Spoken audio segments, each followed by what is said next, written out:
Hi guys. So yesterday was not my day. I um, recorded your video here on Loom, which is the platform that I've been using, and it crashed. I'm hoping that this video will actually go through. And then I tried to, let me fix my hair here.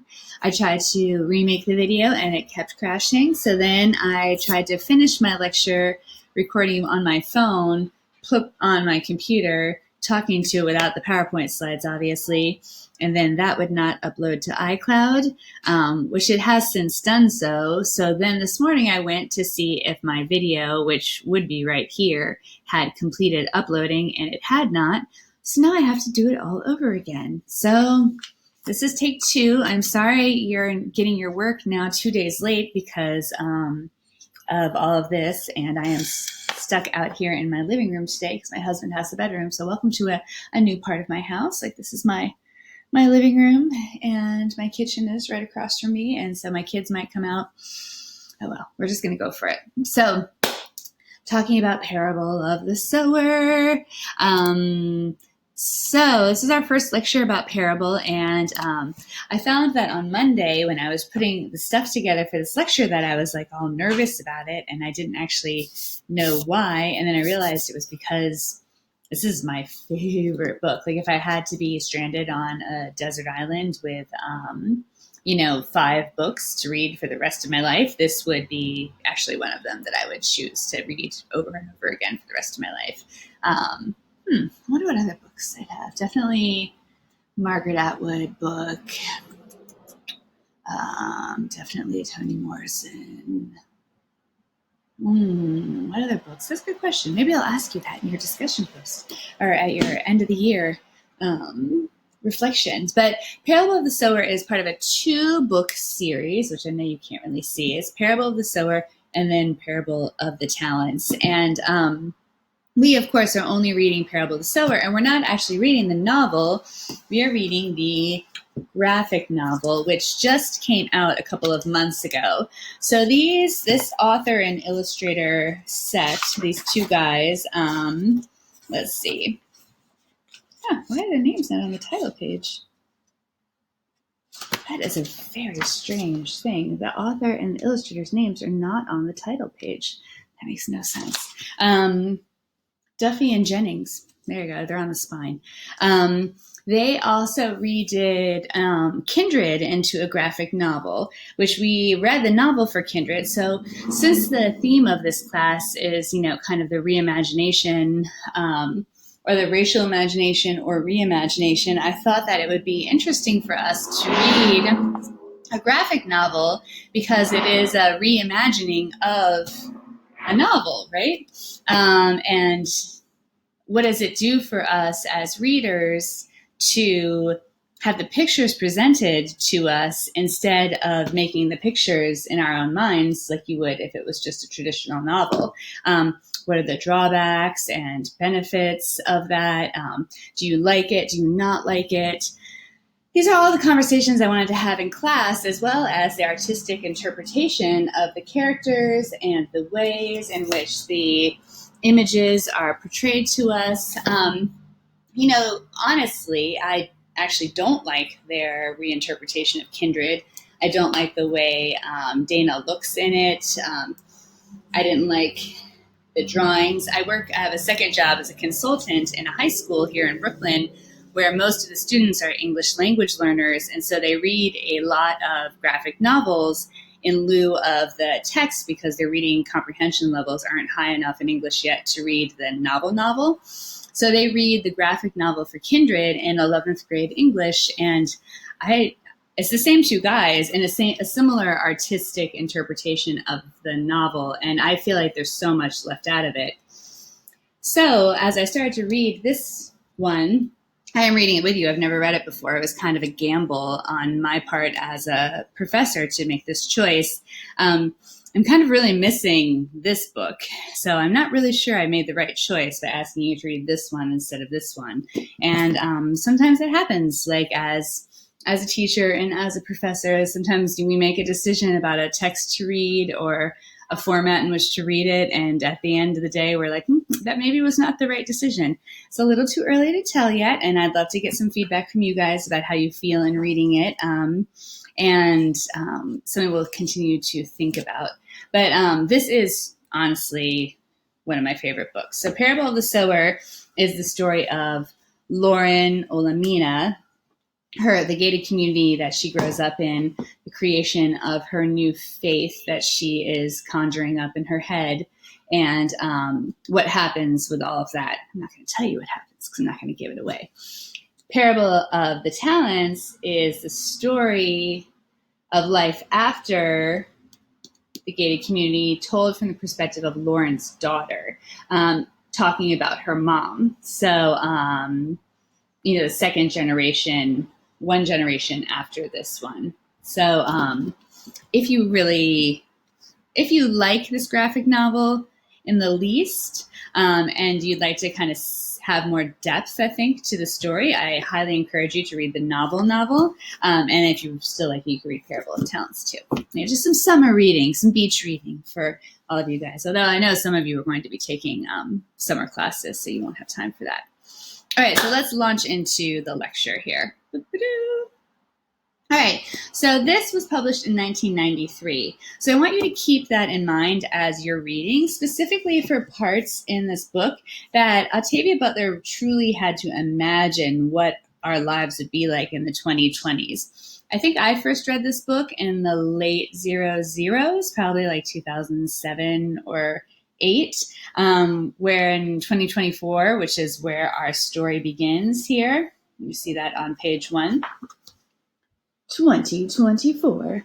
2024 seemed like it was so far away. But now, it is right around the corner. And it's, she had to imagine what she thought the world was going to be like at this point. And there's this part here on page 14 and 15 where she talks about their window wall television. So that is a picture of it. It's like more like a flat window and you mount it on your wall, a window wall television. That's what televisions look like now. My television is 13 years old. My husband bought it for me right after I gave birth to my daughter, who will be 13 in a month. And it's funny because it looks, let me see if I can show it to you. Let's see. I'm going to take you on a little walk around my apartment. All right, so here's my television. See it? Do you see it right there? Has all these cords hanging down from it. And it does hang on the wall, but it's also, let's see if I can get it here. It's kind of fat. Do you see how it's kind of fat off the wall there? It's not flat on the wall. And before this television, which we got 13 years ago, so that was in 2007, we had like one of those giant TVs that's like 2 feet wide that, you could never mount on a wall. It weighed like 1 million pounds. So since this was published in 1993, it was probably written in the late 80s, early 90s, and all of these things of 2024, Octavia Butler was imagining. Now, I've been taking this webinar series on Parable of the Sower, hosted by the author, Tananarive, author and faculty member at UCLA, Tananarive Due. She is the woman, if you took my horror class last semester, who wrote the Ghost Summer book and the short story called The Lake about that woman who turns into like a fish monster. Do you remember that? Those of you who were in that class. But she actually knew Octavia Butler, and her husband was actually good friends with Octavia Butler. And she, met her multiple times. And one of the things that Octavia, she said, worried about was this part right here, that she had this like kind of bleakness of vision about humanity. So, hold on, I'm getting ahead of myself because I get so excited talking about this book. All right, so let me go back. It's published in 1993. It's part of the 2-book series, Parable of the Sower and Parable of the Talents. A parable is a simple story used to illustrate a moral or spiritual lesson, typically referred to as the stories that Jesus told in the Gospels of Matthew, Mark, Luke, and John, which we will talk about a little bit more in a further slide. So, Parable of the Sower, although it was written in 1993, it is here in 2020, living in a global pandemic. Whew, like when I read this in the late 00s, I was like, whoa, I could see this being our future. And, one of the things we can make ourselves feel better about is, well, life isn't this bad yet. It's pretty bad, but it's not this bad. We are not in a post-oil society yet. We still have some fossil fuels. We haven't used them all up. But there's a lot of similarities. So Parable of the Sower is truly a parable for today. Octavia Butler created these books to send us messages and kind of warnings about the future and stories to help us survive. Like, she didn't write a survival manual for us because she was a fiction writer, but what she did is she created a space and a setting and characters and conflicts and potential imagined futures for us to help us think about what would we do if we were put in a similar situation as Lauren? And what character would we be? Would we be Lauren's father, who's just in denial? Would we be Lauren, who's kind of like a prepper, who's like waiting for the next step? Would we be her brother Keith, who was just like, F this, I'm gonna, the virus can't beat me, type person. So who would you be in these stories? And in these webinars that I've been listening to and taking a kind of online class on, Octavia Butler said she worried that she had a bleakness of vision in her work, that she was kind of a glass half empty writer, because she worried about humanity and us as a species and our ability to like kind of push morality and like what's right and wrong just to the brink and then like pull back right before we self-destruct. Like how we just push it all just a little too far. And in some ways, maybe not far enough, because what is living if you're living like this? But, we pull back to the point where we still survive, but survival is really a rough thing. So these novels, these two series, Parable of the Sower and Parable of Talents, explore religion, a future American dystopia, houselessness. So it's not even homelessness, because it's not that there are homes available. There are no homes because a lot of things have burned, and a lot of spaces no longer exist. So there's no place to be housed. So there's houselessness, drug addiction, climate change, corporate greed, and survival. Drug addiction is a huge issue in our society right now, especially with the opioid crisis. And I'm sure that Octavia Butler drew from the addiction crisis of the crack addiction in the 80s to imagine a different type of drug, and that would have different outcomes.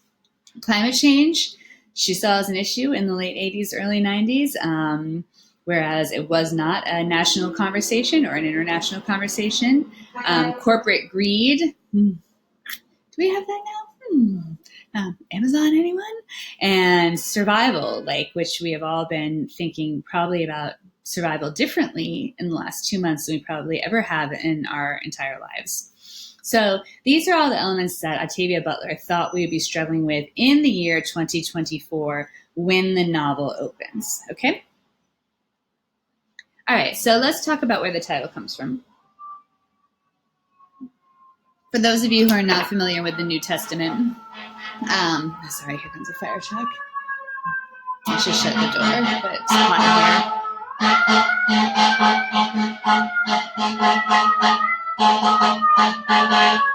Sounds like it's right outside my building. I hate that feeling where you're like, is it coming to my building? At least the ambulances aren't as bad as they were in April or March. Okay.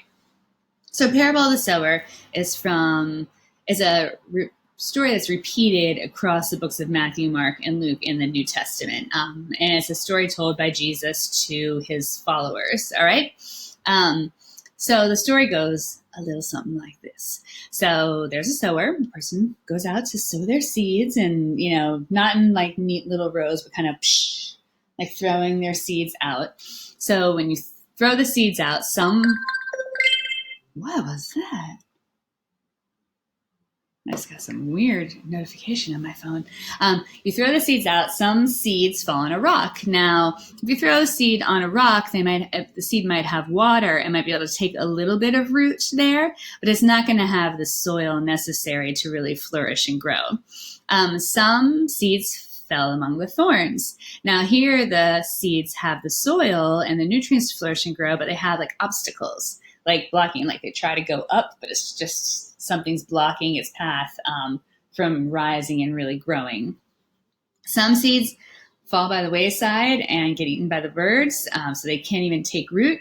And then some fall on fertile ground and are able to grow and flourish into beautiful plants. So in the Bible, when Jesus is repeating the story, obviously, Jesus liked repetition here, which is, one of our favorite literary elements.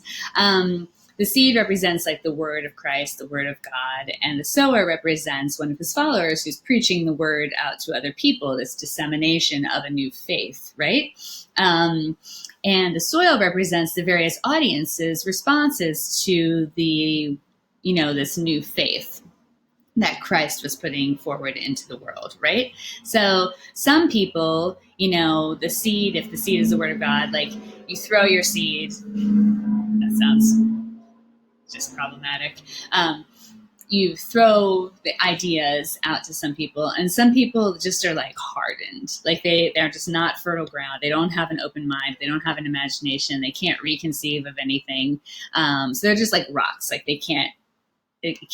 nothing can flourish in them because they're just and it also, we'll talk about this in a second. And then some people, have fertile ground in their own souls, but then they have people or places that block growth. Now that could be like parents or previous religious beliefs, or it could be oppressive partner, husband or wife, or family members that could keep the seed from growing into full flourishing, right? Some fell by the wayside. And I really think this one's a metaphor for timing.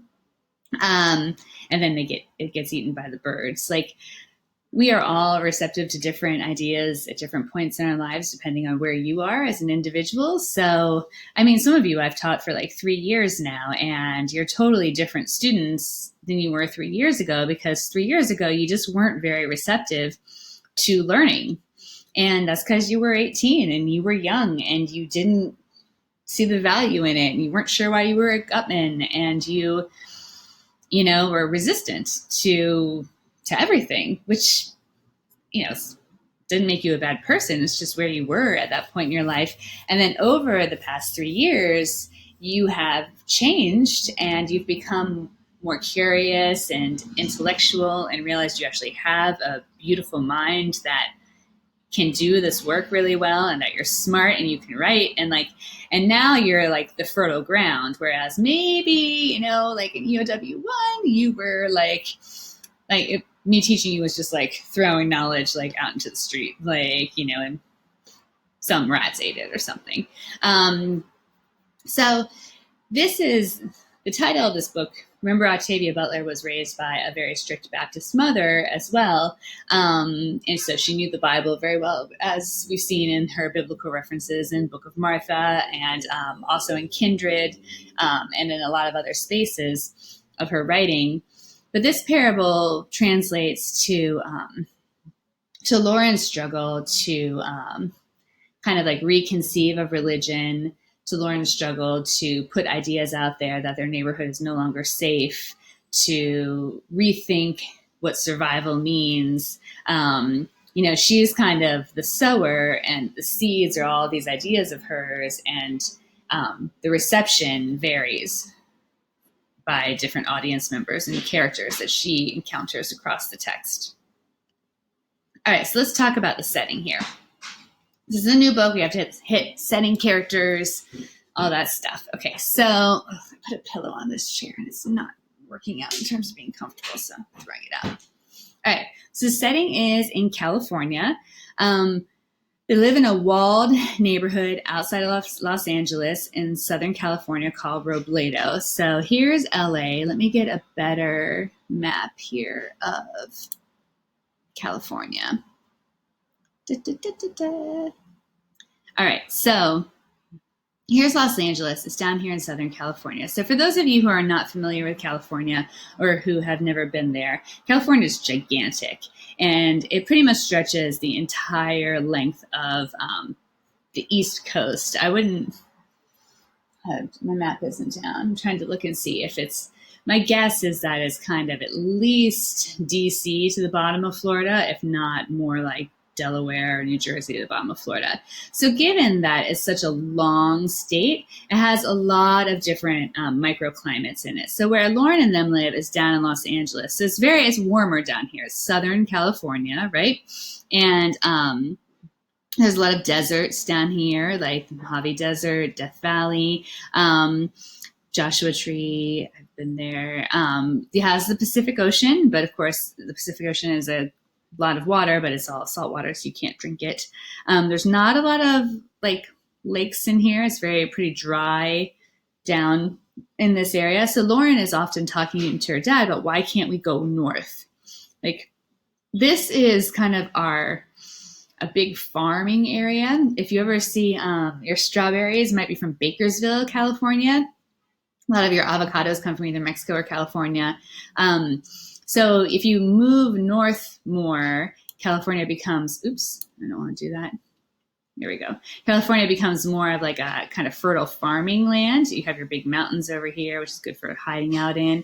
And then if you go even further north, then it becomes like very mountainous. There's a coast range, the Sierra Nevadas, go to the Cascade Range. There's a big valley here, which again is good for growing. So she's just like, why are we staying here? Like, this place, LA is a shell. It's gone. They live in like a suburb outside of LA. And she's just like, this place is toxic. We're just like waiting to be attacked. And like, why don't we leave? And her dad's just like, no.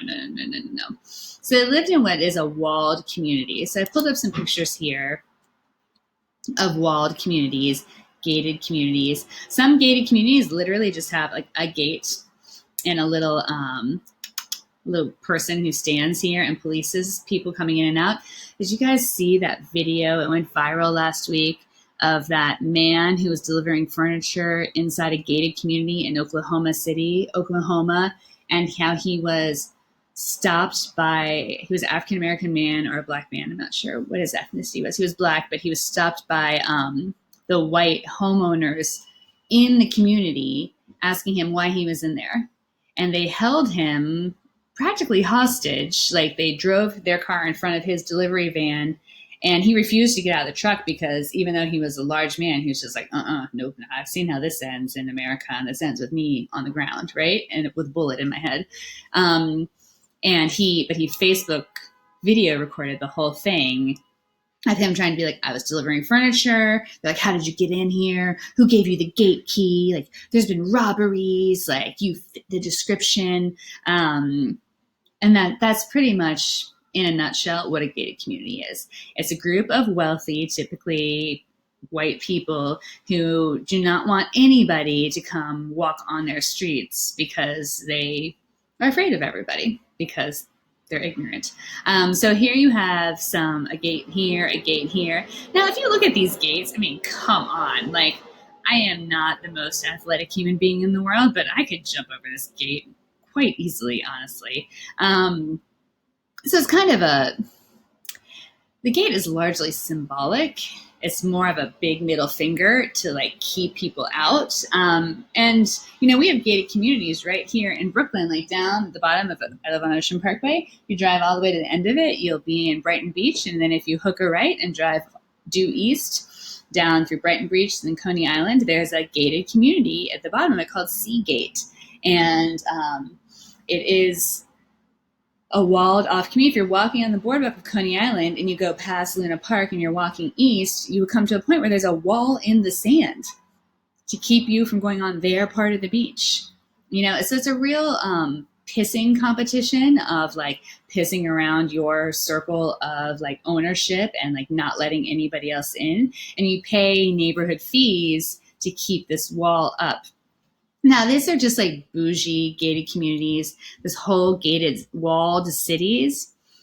Now, building a wall around your city, this has been going on since, medieval, probably before times where, you build a wall around your city. Even Trump's idea of building a wall along the border of Mexico is not a new idea. Like, we've used walls forever as a way to divide the have from the have-nots and to keep the riffraff out of our, spaces. I mean, we have gates and fences around our yards. We have, locks on our doors. We have chain locks. I mean, in New York, God knows how many. I think we have 3 locks on our front door.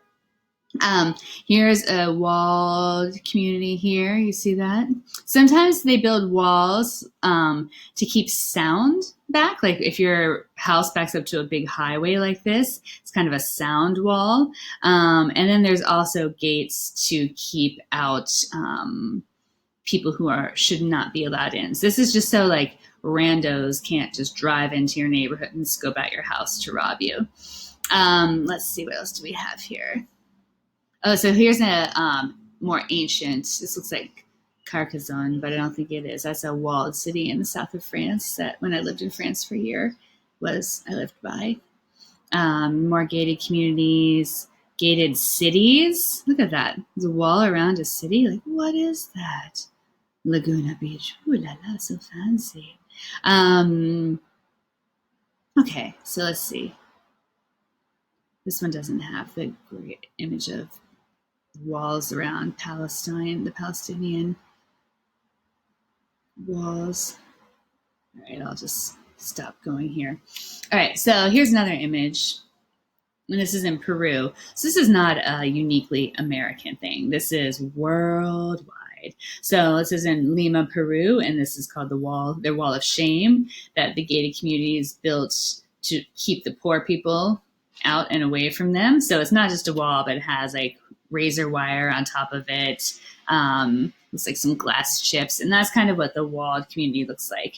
Now, what Lauren realizes, and I think, all of us as New Yorkers realize this on the regular, is just because you put a wall up doesn't mean people aren't going to get in.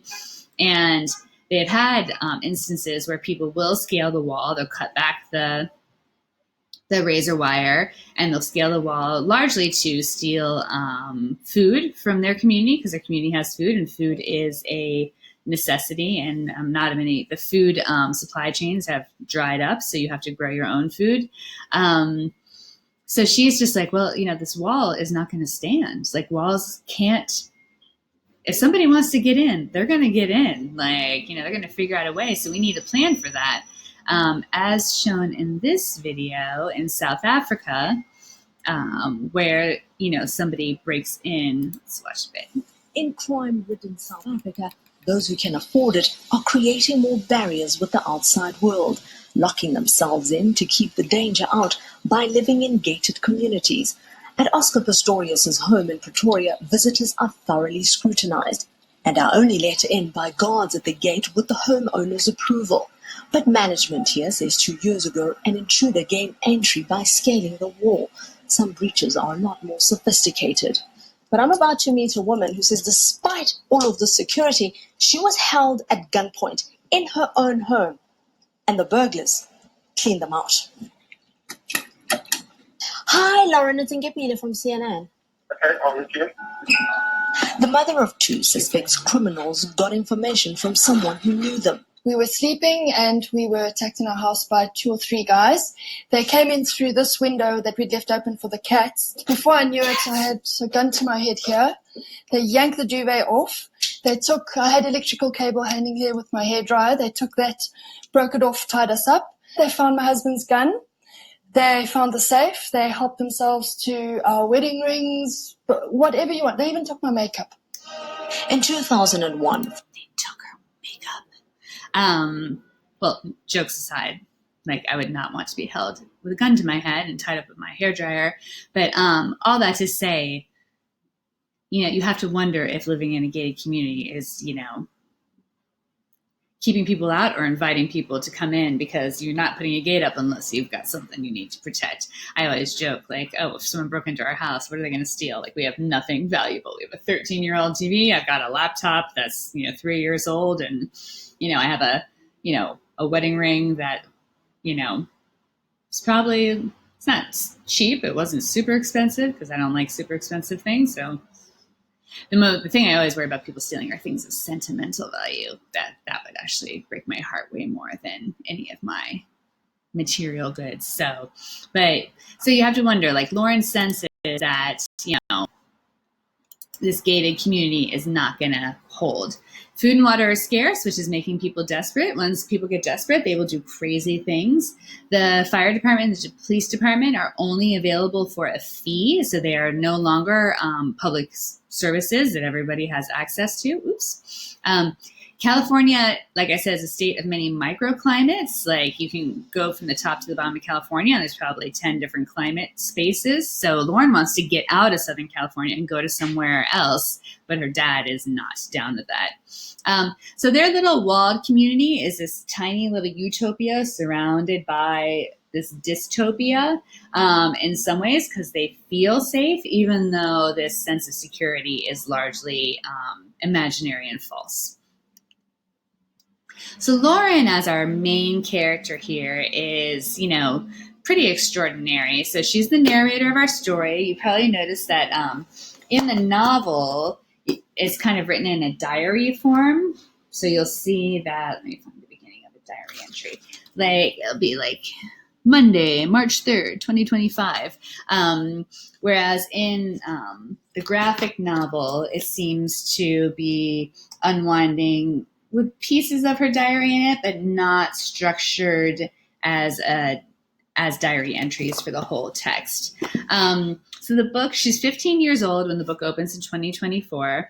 Her biological mother, died in childbirth because of a drug addiction to this fictional drug that Octavia Butler conceives of called Parasito. Because of her mother's drug addiction, Lauren has a condition, like a medical condition called hyperempathy syndrome, meaning that she physically feels any pain or pleasure that she sees or hears. So she sees somebody get beat up, she feels all the blows. If she sees somebody get cut, she feels the sensation. Additionally, the pleasure. So if she hears somebody else having, say, sex or something, then she can actually feel the pleasure for that.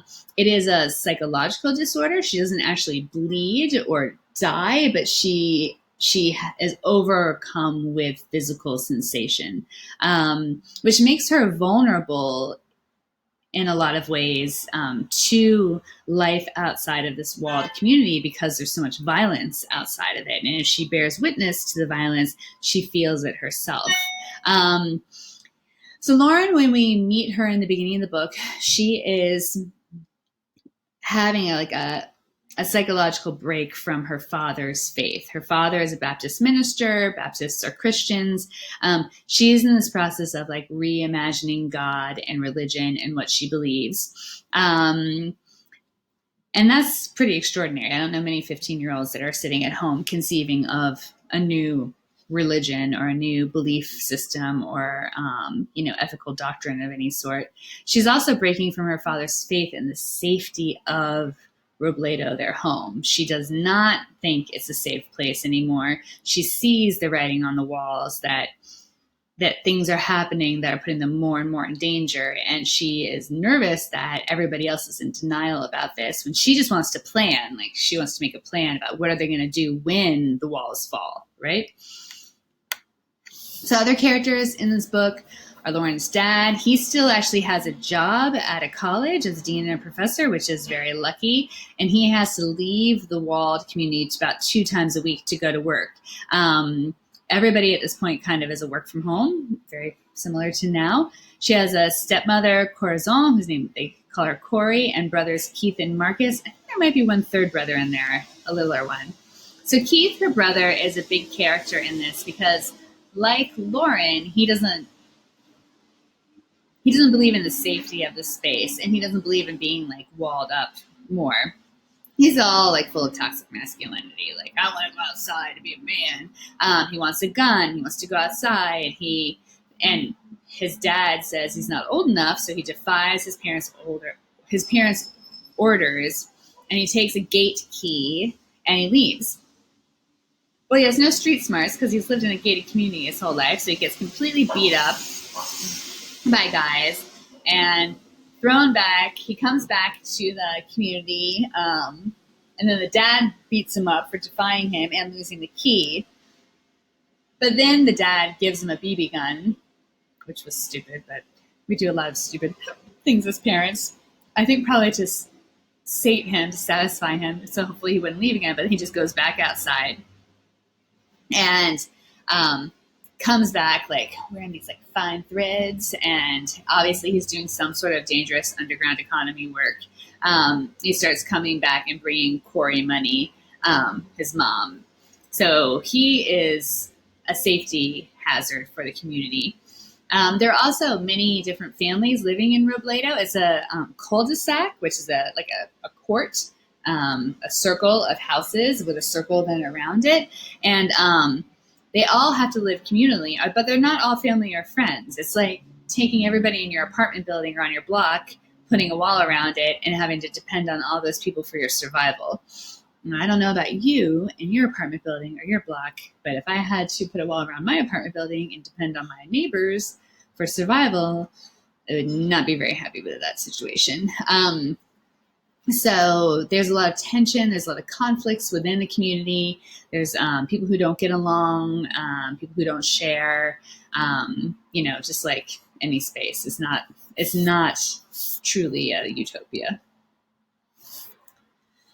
Now, Earthseed is Lauren's belief system that she is creating in her head, this kind of reconceiving of God. So she gives her faith a name on page 59. More of her beliefs are on page 21. So what she's trying to do is imagine a more like symbiotic relationship with God, one in which, God isn't this all-powerful, punishing, saving figure, but it is more of a on equal playing field. Very much like in the Book of Martha, where God like pulls Martha up in heaven. It's just like, hey, let's chill. I see a lot of connections between that short story and this text, and the Earthseed belief system. It's not in her Earthseed belief system. You don't look to God for like salvation. Instead, you look in the mirror to save yourself, which is why Lauren keeps wanting to make a plan. Like, there's a lot of people, you even hear people on the news today that are like, I'm not going to get coronavirus because God has greater plans for me. And it's just like, yeah, really? Like, God he's not doing that. He's not down here like picking and choosing like who's going to get coronavirus and who's not. But a lot of people have that kind of blind faith, and she wants to be more in control of her own faith. So she's keeping these journals of her ideas. And at the end of towards the end of the first 80 pages that we read, she's trying to compile them all into one book because she's been writing this stuff down for years. So an interesting thing to think about with Lauren historically is how do new religions take shape and who creates them? A lot of faiths, almost all that I can think of, Christianity, Judaism, Islam, Buddhism, are led by men. I mean, can you name a faith that's led, or the main person in it is a woman? So Octavia Butler's kind of trying to play with that a little bit. And not only is she a woman, she's a woman of color. Lauren is, I don't want to say she's a prophet, but in some ways she is in this story, and not a prophet in the way that maybe we've thought of prophets previously, because prophecy isn't exactly seeing the future. It's not like you're some like oracle, sitting on Mount Olympus or something, just predicting the future. It's being able to see what's right in front of you and kind of imagine how it will play itself out with all of the players in action, and then trying to make plans and ideas and situations based on this vision that you might have. And it's not a magical vision as much as it's a clarity of reality. Like, it's not living with those blinders on like her dad. It's living with like a pure, like a 360 degree vision of like not only seeing what's in front of you, but to the side, but behind you, and seeing all the people in it, not just yourself and your own, like, people in your family.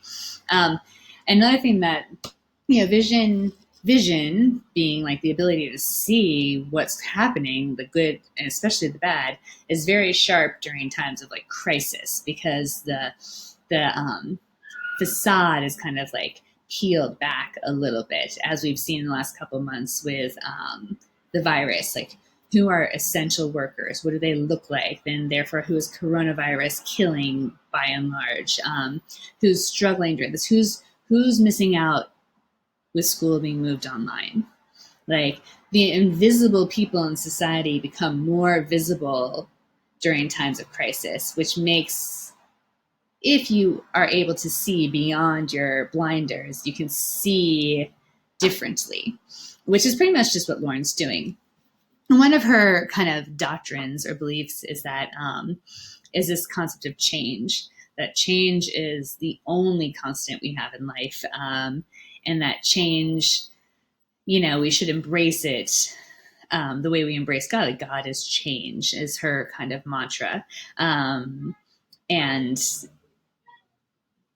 yeah, it's funny because I have such a gag reflex to religion in a lot of ways based on my upbringing. And the first like 2 or 3 times I read this book, I just kind of skipped over all the earthseed stuff because I was like, like any religious doctrine, I kind of have a talked to my therapist a lot about this. But the last couple of times I've read it, I've tried to like be more open-minded and kind of, like I was saying before, like kind of shift my perspective and kind of like embrace my own biases against it. And it's definitely it's something I think you have to read multiple times before you can start to sink your teeth into. Or maybe not. Maybe you guys are different, which is why I wish we were in class so you could talk to me about it, because I think a lot of you have very different relationships with faith and religion than I do, and I could learn from you.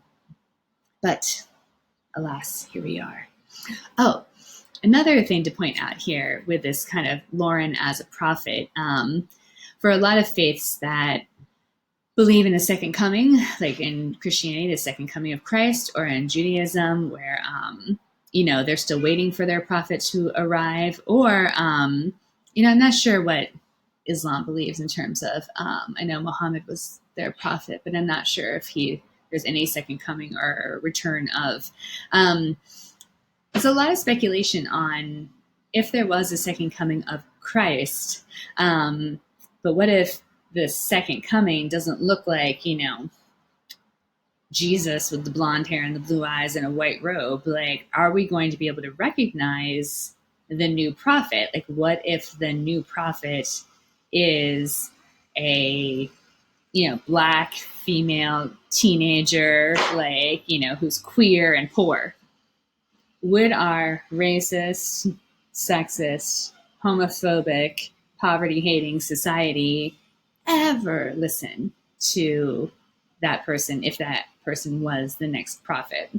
And it's kind of, an interesting question among more liberal Christian circles about would we even have the ability to see that, because our vision is so compromised by our personal biases and the biases that our society has constructed for us. There's a really interesting show on Netflix called Messiah, where this guy appears in Syria, and he's kind of like does these like low-key miracles, and it's like a 7 or 8 episode show. And the question the whole time is he a Messiah prophet figure? Does he have like the ability to perform miracles or not? Like, is he this second coming or first coming or new prophet or new Messiah? But of course, people treat him with skepticism, and FBI gets involved and the CIA gets involved, and they think he's just like a plot by the Russians against the United States meant to like mess up the economy or the election. And, it kind of spirals, and it's kind of, there's this tension constantly in the show where is this like a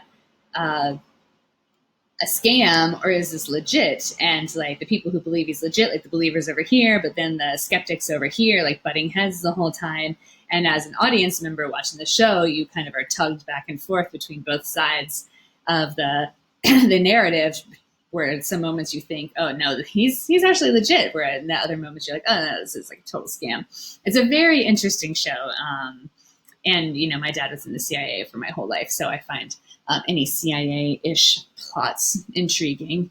So if you're curious, it's called Messiah, and it's on Netflix, and it kind of raises this question, like, if a new prophet was thrown, like, in our face, could we even believe it? Because we don't trust anything, right?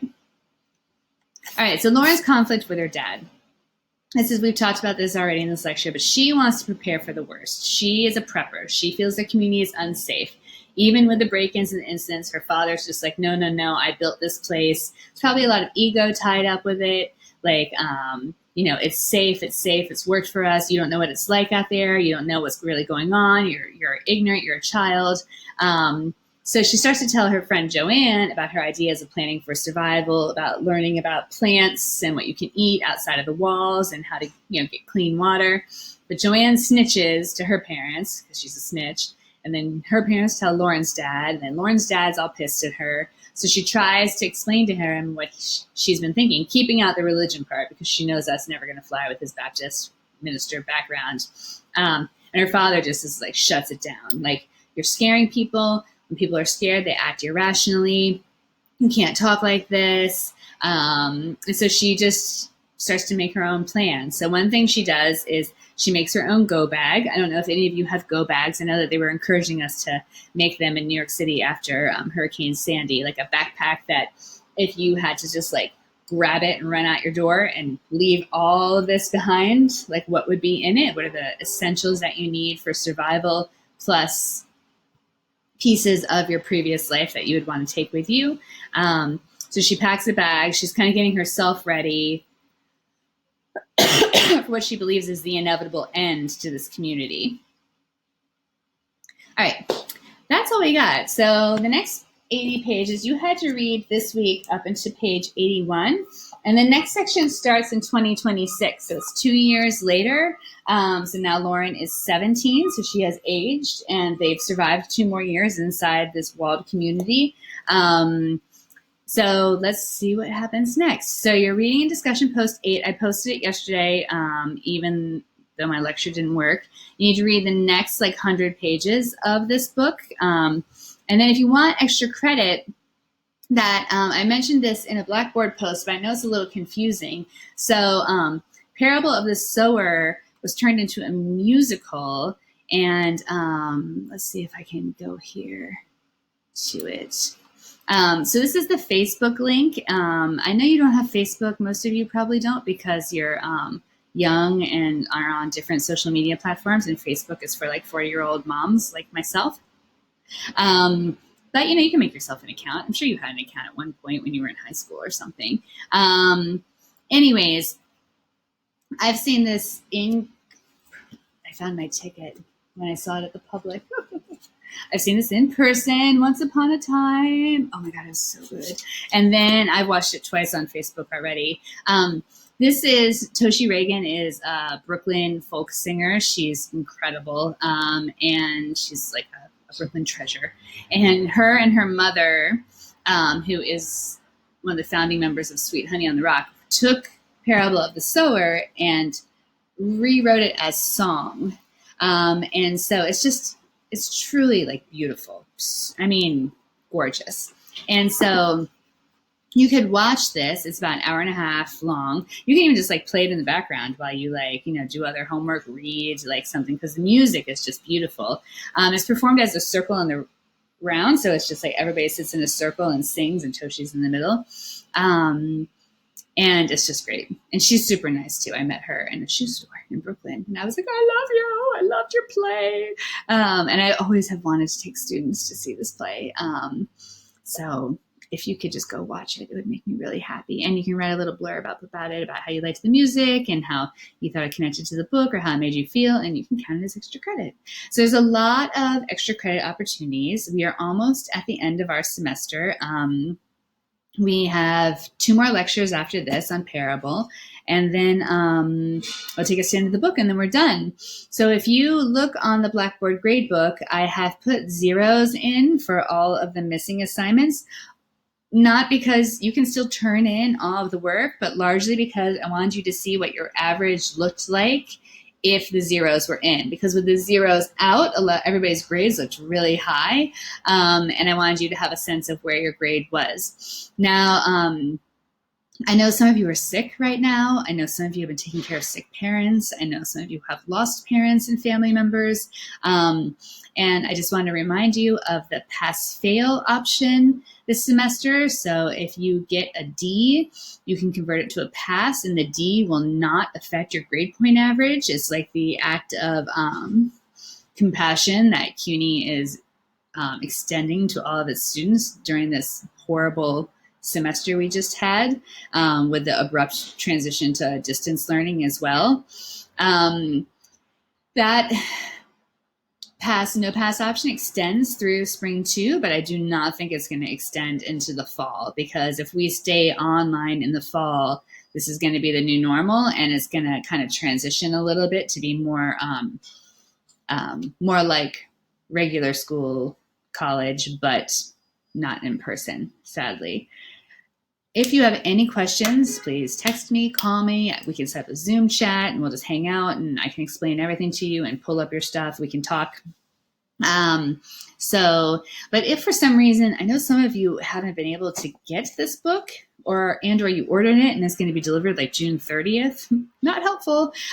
There is enough extra credit. This book is only 3 reading and discussion posts. So there are enough extra credit opportunities that you could do 3 extra credits and still get all of the grades for this book, even if you do not get the book until after class is long done. So you will still be able to, for those of you who are trying to get A's, you will still be able to fully perform and get an A like that.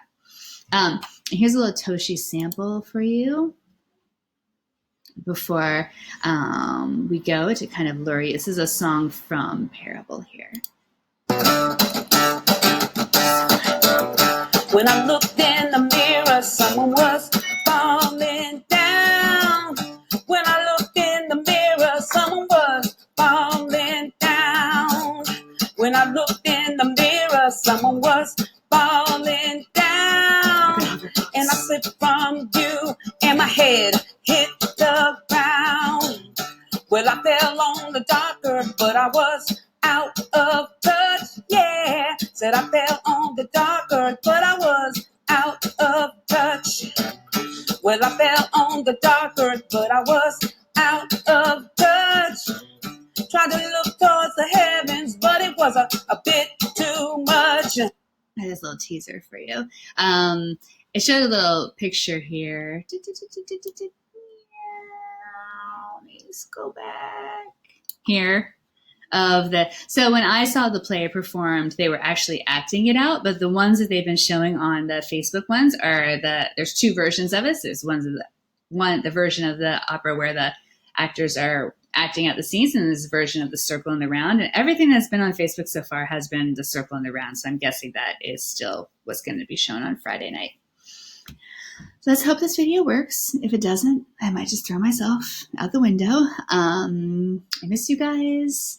And please check in with me before the end of the semester just so I can say goodbye to you, because I know a lot of you are graduating, and I just, I'm really sad that I don't get to see you at graduation and meet your family and have that moment with you, where it's just kind of all about what badasses you are and celebrating your accomplishments. Makes me really sad.